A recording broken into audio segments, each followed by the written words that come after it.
A existência de seres inteligentes fora do planeta Terra é algo que permeia o imaginário do ser humano há milhares de anos. Com certeza, você já ouviu diversos relatos e talvez conheça alguém que tenha tido uma experiência como essa. Recentemente, até o Congresso norte-americano abriu suas portas para ouvir os depoimentos de veteranos das Forças Armadas que testemunharam suas vivências com estes fenômenos anômalos, mostrando que cada vez mais o assunto está sendo tratado de forma séria. No vídeo de hoje, nós vamos te apresentar algo semelhante. Você irá conhecer um depoimento que é fruto de uma série de entrevistas, troca de correspondências e declarações que foram reunidas e editadas para contar a história de um veterano que trabalhou diretamente com a recuperação de naves não humanas acidentadas e chegou até a manter contato com seres de outro mundo. Parece estranho, eu sei, mas e se for verdade?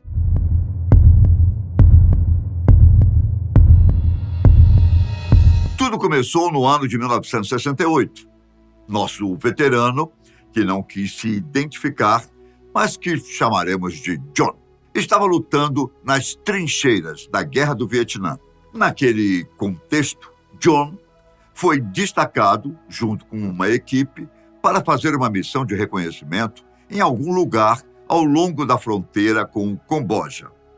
Eles precisavam rastrear e identificar rotas de abastecimento dos Vietcongs, como eram chamados os vietnamitas comunistas, para eleger os alvos de um bombardeiro norte-americano que iria ser deslocado para aquela região. Enquanto caminhavam pelas brechas da floresta tropical do país, que é extremamente densa, quente e úmida, o grupo de militares avistou uma estranha luz vermelha alaranjado que surgiu entre as copas das árvores. Todos se assustaram, é claro, pois estavam esperando um ataque inimigo a qualquer momento. Mas aquilo foi diferente. A luz não era como nenhuma outra que já haviam visto. Ela parecia estar derretendo. Eles não sabiam explicar direito. Além disso, ela passou muito rápido e ninguém pôde afirmar a que altura o objeto que a emitiu estava, nem mesmo a velocidade com que cruzou o céu. Mas John se lembrava que apenas 4 ou 5 segundos após avistar a luz enigmática, eles foram assolados por um forte estrondo que produziu um baque seco e reverberou o impacto com ondas mecânicas que puderam ser sentidas pelo chão. O avião, ou o que tivesse passado sobre eles, havia caído, não restavam dúvidas. Por isso, eles se deslocaram rapidamente para o local da queda, pois deveriam ajudar caso fosse uma equipe aliada ou surpreender o inimigo em uma situação de vulnerabilidade. A equipe optou por não usar os rádios de longo alcance para se comunicar, pois estavam muito próximos da fronteira e poderiam ser interceptados pelo inimigo. Além disso, eles deveriam estar próximos do local da queda, já que foi tudo muito rápido e o impacto sentido por eles foi muito forte. Lê do engano. Foi preciso caminhar pelo menos 6 quilômetros através da floresta densa para alcançar os destroços. E chegando lá tiveram uma das, se não a maior surpresa de suas vidas. Não se tratava de um avião ou qualquer aeronave conhecida por eles. O objeto era oval, sólido, parecia um ovo, mas com uma tonalidade cinza metálica muito característica. A região do impacto estava muito quente, muito além do normal para a queda de uma aeronave, o que também intrigava a todos que estavam ali. Muitos cogitaram, incluindo John, que poderia se tratar de uma sonda espacial soviética. Afinal de contas, eles estavam na sua área. Bom, no entanto, o objeto não tinha soldas parafusos, placas, nada que nós, humanos, usamos para construir, para unir peças. Era tudo parte de um só bloco sólido e aparentemente impenetrável, como se tivesse sido impresso por uma impressora 3D moderna, como o veterano comparou em seu relato posterior. Imediatamente, eles se reportaram aos seus superiores, mas ficaram surpresos em saber que já havia tropas a caminho no momento em que fizeram o contato. Eles ficaram incumbidos de guardar o local e não deixar que ninguém se aproximasse sem devida autorização. Bom, ordens são ordens. John e sua equipe isolaram o perímetro, mas não demorou muito até que os primeiros caças F-4 Phantom aparecessem no céu, seguidos pelos helicópteros mais modernos que existiam até então.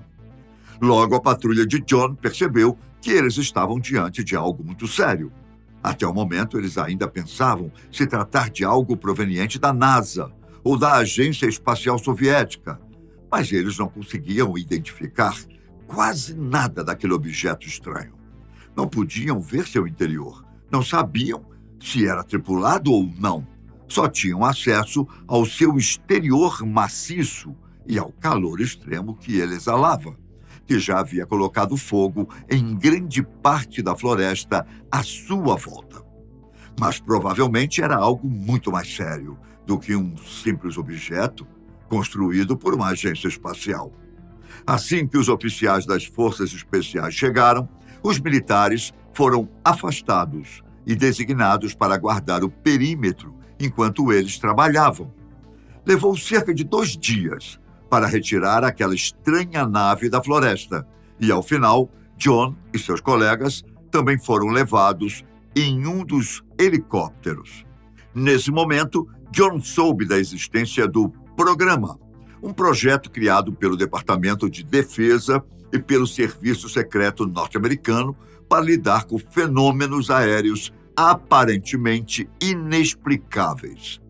Esse projeto teria se originado durante a Segunda Guerra Mundial, mas foi realmente implementado de forma funcional na Guerra da Coreia, pois aparentemente esses fenômenos tendem a ocorrer com mais frequência em regiões de conflito. No entanto, até este momento, os militares que estavam lutando no Vietnã ainda pensavam se tratar de algum tipo de sonda espacial.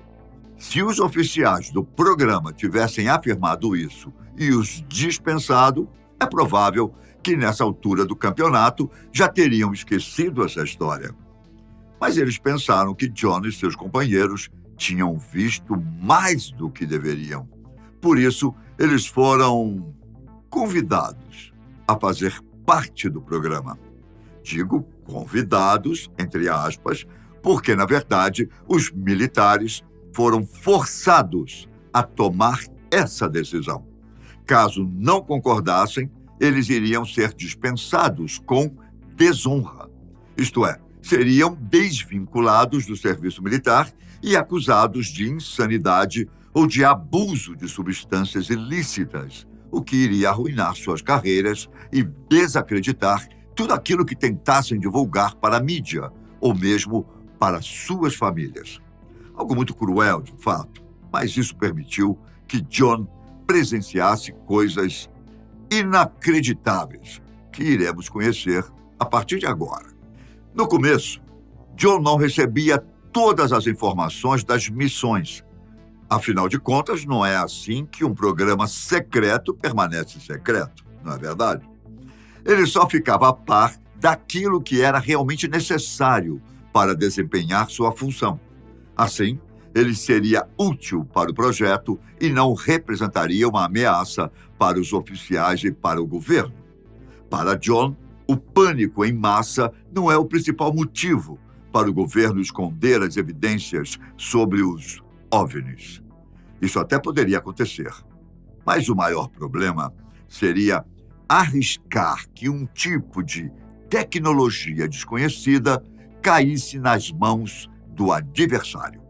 Isso fazia muito sentido naquele momento em que a Guerra Fria estava em seu auge, mas também é real para nós, que também estamos vivendo um momento de polarização política e ideológica.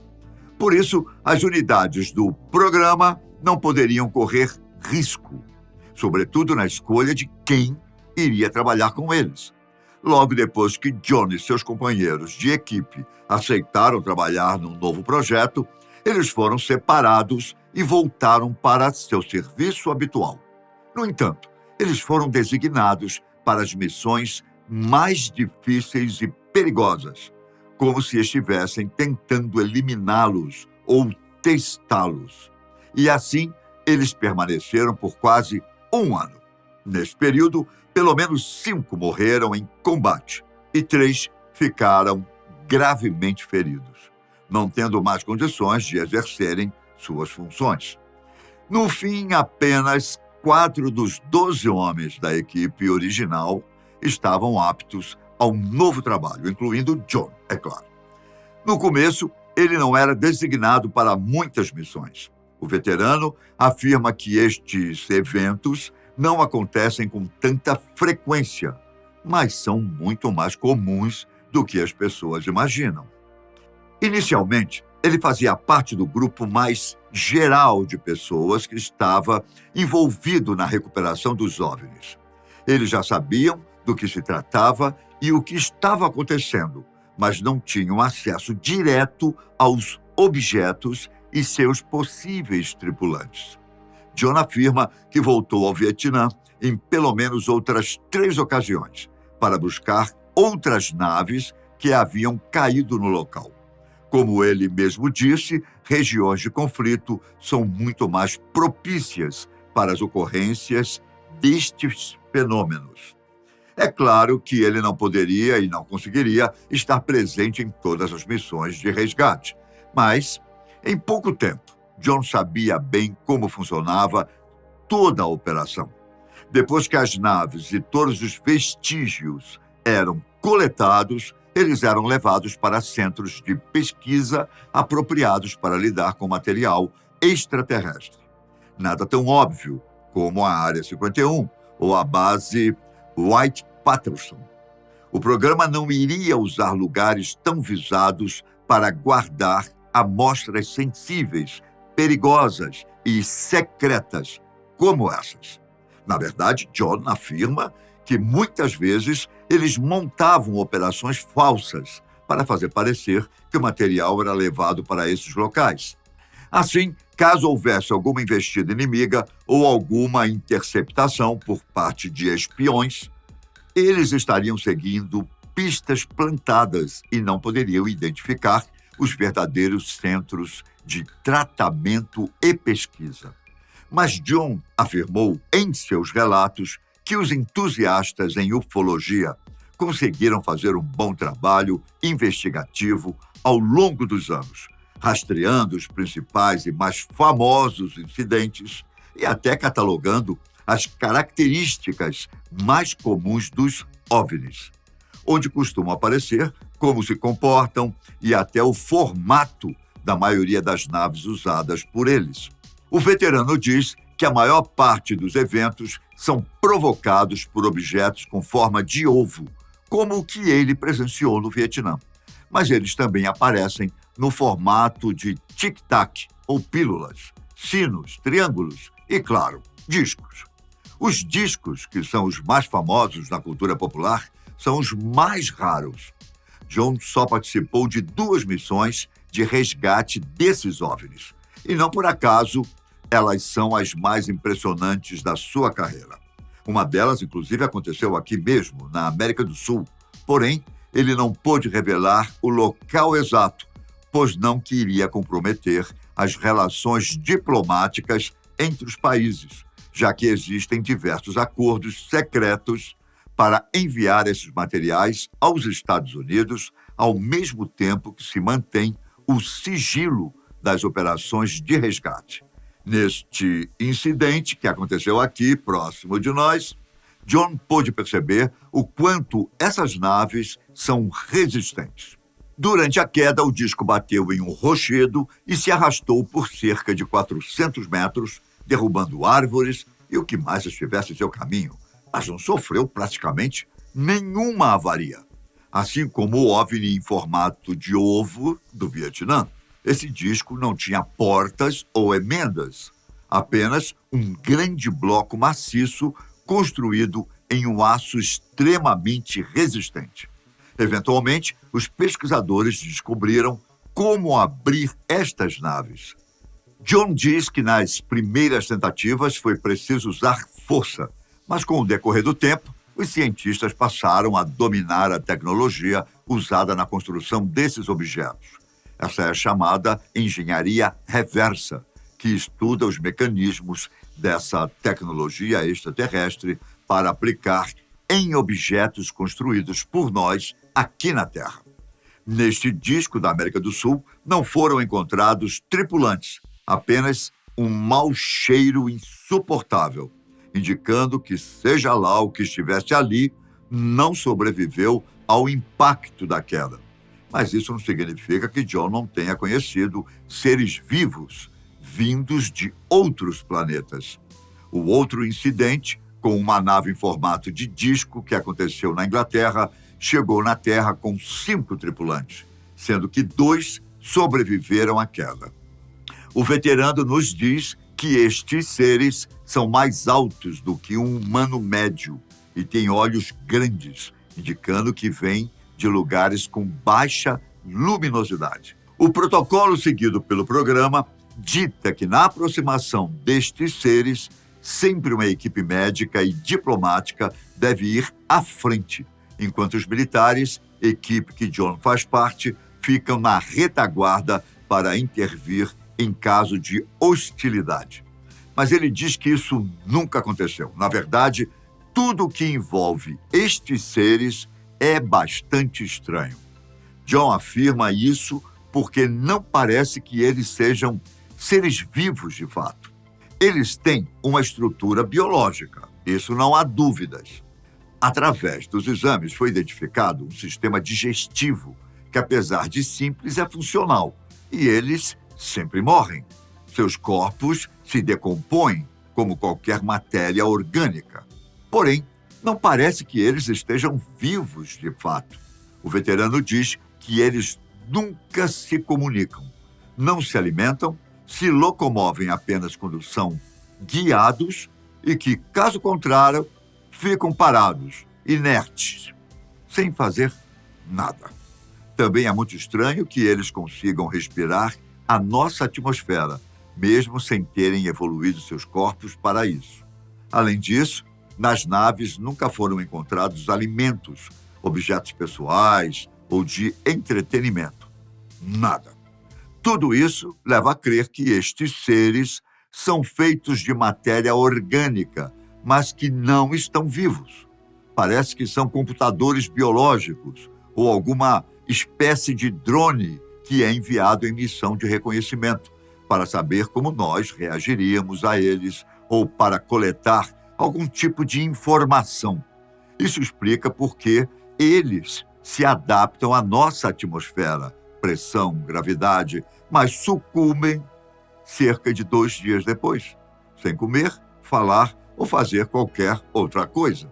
Tudo isso é incrível, só que ainda não pode ser explicado, nem mesmo pelas pessoas envolvidas no programa, que lida diretamente com estes fenômenos. John diz em seus depoimentos que estava cansado de guardar essas informações apenas para si. Ele disse que temia a retaliação quando ainda era jovem, mas não há muito o que eles podem fazer com um velho, até porque ele não revelou sua identidade real. Ele saúda a coragem de David Grush, um dos oficiais que foram até o Congresso americano prestar o seu depoimento, e afirma que se algo acontecer com alguma dessas pessoas que estão revelando essas informações, será só mais uma prova de que o governo está ocultando esses fatos e que a queima de arquivo é uma tentativa desesperada de conter um vazamento. De toda forma, é apenas uma questão de tempo até que toda a verdade seja revelada. Não existem fontes oficiais que atestem esses fatos.